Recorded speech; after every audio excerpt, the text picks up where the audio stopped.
Hello বন্ধুরা, আসসালামু আলাইকুম। তোমরা সবাই কেমন আছো? আশা করি ভালো আছো। আমিও ভালো আছি। আজকে আমি মুসুরির ডাল দিয়ে ঘন ডাল পাকাবো। ডালগুলো আমি ধুয়ে পরিষ্কার করে নিয়েছি। এখন প্রথমে আমি আদা রসুন বাটা দিব, হলুদ লবণ ধনিয়া, মরিচ একসাথে দিয়ে দিব, একটু পেঁয়াজ দিয়ে দিব, সব মাখাবো। এখন কোনো তেল দেবো না, পরে তেল দেবো। ভালো করে মেখে পানি দিয়ে দিব।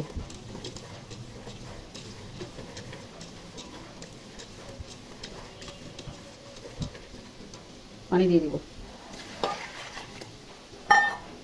ডালে বলক চলে এসেছে, ডাল সিদ্ধ হয়ে গেছে। এখন ডাল ভুটনি দিয়ে ডালটা ঘেটে দিব।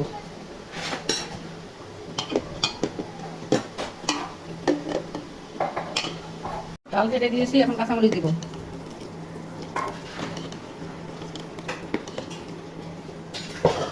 কাঁচামরিচ দিয়ে দিব। 5 মিনিটের মতন ডাল ফুটিয়ে নিয়ে তারপর বাগার দিয়ে দিব। ডাল হয়ে গেছে, এখন বাগার দিব। তেল গরম হয়ে গেছে, একটা শুকনো লঙ্কা দিয়ে দিব, রসুন কুচি দিয়ে দিব, পেঁয়াজ কুচি দিয়ে দিব, 5 ফোড়ন দিয়ে দিব।